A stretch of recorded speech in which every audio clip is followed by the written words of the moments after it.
En un país en donde el Estado y el gobierno no da las garantías suficientes al individuo o a los individuos que levantan su voz para reclamar o exigir sus derechos o justicia, entonces es válido que ese individuo o esos individuos opten por cubrir su rostro para proteger su identidad, su integridad y su vida, porque en la Constitución está consagrado el derecho a la vida.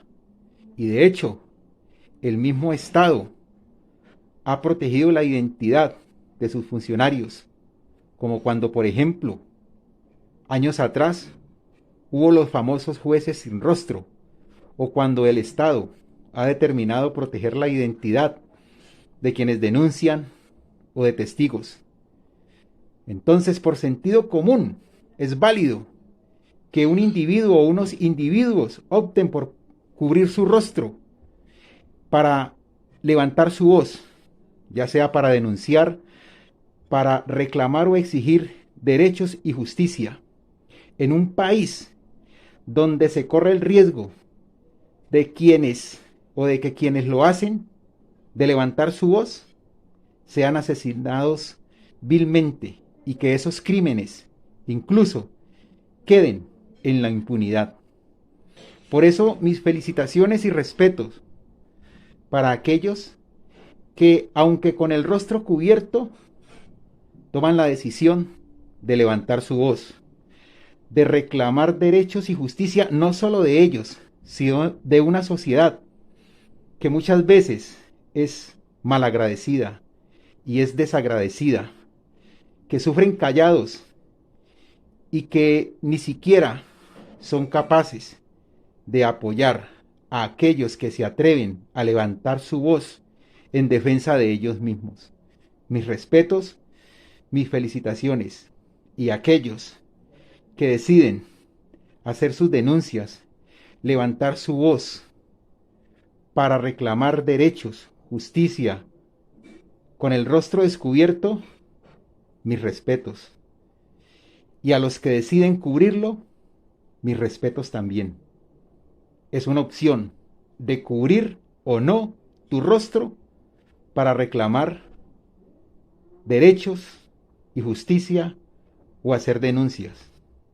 Porque estamos en un país donde se corre el riesgo de perder la vida, de ser asesinado vilmente y que el crimen quede en la impunidad cuando se levanta la voz para denunciar o para reclamar derechos o justicia. Después de haberle manifestado mi apoyo a aquellos que aún con el rostro cubierto deciden levantar su voz para denunciar, para exigir y reclamar sus derechos y justicia. Entonces ahora quiero, a rostro descubierto, decirle a usted, infeliz desgraciado de Álvaro Uribe, usted, que es la estirpe del delincuente, y sus hijos tienen los genes del delincuente. Usted, señor Álvaro Uribe Vélez, al igual que Pablo Escobar, es una deshonra para el pueblo paisa, pueblo digno, valeroso, que yo, aun siendo caleño, porque nací en suelo caleño, por mis venas corre sangre paisa, porque mi abuelo materno era paisa antioqueño de pura cepa.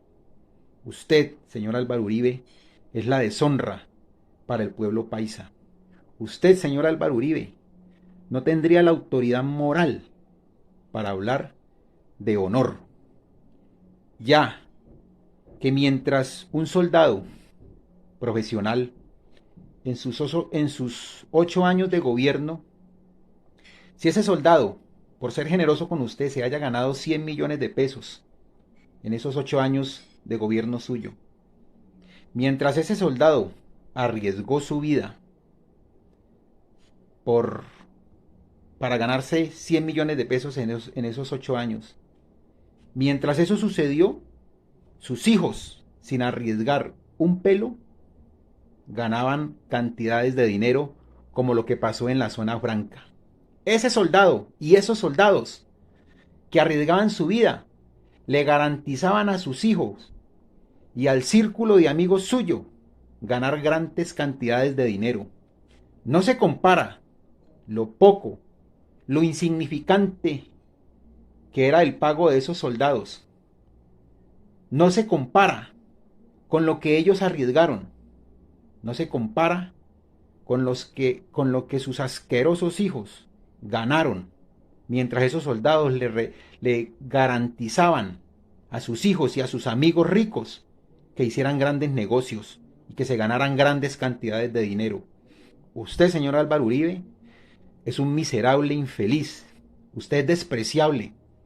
Y puede ser que muchos hayan creído en sus mentiras. Incluso tengo amigos en el ejército, amigos reservistas que tal vez lo apoyen a usted o lo sigan a usted o estén de acuerdo con usted. Afortunadamente para usted, señor Álvaro Uribe, no tenemos un general o unos generales con el suficiente calorcito testicular para defender al pueblo de desgraciados como usted y la recua de amigos ricos y políticos suyos. No tenemos un general, porque desgraciadamente para nosotros el pueblo, los generales son oficiales. Los oficiales comúnmente vienen de familias acomodadas. Difícilmente un oficial viene de un barrio bajo. Y difícilmente si ese oficial viniera de barrio bajo, difícilmente sería general. Los generales, por lo regular, vienen de cuna o de familias acomodadas. Difícilmente un general va a liderar la fuerza pública en contra de miserables como usted. Es muy difícil, pero qué bueno. Ojalá que hubiera un general o hubiese alguien, representante de la justicia, un magistrado o un juez, que tuviera el coraje, que tuviera el valor de hacer con usted justicia, de dirigir su poder, ya sea poder de la justicia o el poder de la fuerza pública, contra miserables como usted. Eso que usted trinó, avivando o incitando a la fuerza pública para que ataque al mismo pueblo, ojalá tuviéramos un general con el suficiente calor testicular para que en vez de ordenar a sus hombres, a la fuerza pública, disparar contra un pueblo que reclama sus derechos en justicia, ojalá ese general diera la orden a la fuerza pública de dirigir su poder y su fuerza contra miserables como usted y el grupo de políticos y de amigos suyos ricos que le han hecho tanto daño a la sociedad. Ojalá mis amigos militares o exmilitares entendieran eso. Mire qué paradoja. Los militares, los miembros de la fuerza pública atacando al pueblo, recibiendo órdenes.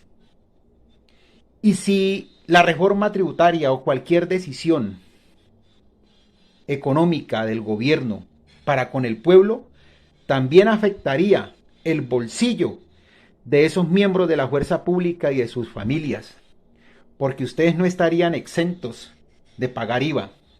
Y si así lo estuvieran, qué desgraciado sería para el pueblo, para la sociedad, que los miembros de la fuerza pública se vengan en contra del pueblo cuando, si los manifestantes llegaran a conseguir su objetivo y se cayera la reforma tributaria, o por medio de las marchas se consiguiera cualquier tipo de beneficio para el pueblo, también los miembros de la fuerza pública se beneficiarían, como a lo largo de la historia y de la historia de aquellos que han hecho marchas, de aquellos que se han manifestado y que han protestado, han alcanzado derechos, incluso los miembros de la fuerza pública, por ser miembros del pueblo y de esta sociedad, también se han visto beneficiados.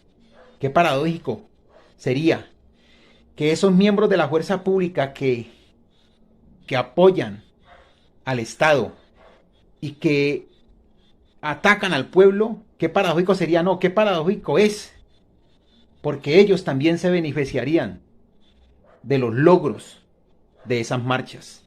También el bolsillo de los miembros de la fuerza pública se va a beneficiar con los logros de esas marchas. Y de los familiares de la fuerza pública también se va a beneficiar el bolsillo de los familiares de esos miembros de la fuerza pública. Qué paradójico. Señor Álvaro Uribe, es usted detestable, es usted una abominación, es usted como una veneria en el cuerpo, así es usted en la sociedad colombiana.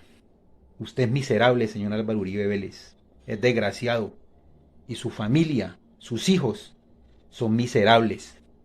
Ojalá aquí en Colombia los hijos de aquellos que se han visto involucrados en todo eso que se ha visto involucrado usted, ya sea corrupción o genocidio, lo que sea que se le pueda comprobar o tal vez no se le compruebe, pero ojalá los hijos de miserables como usted, para poder hacer política, ojalá primero pidieran perdón.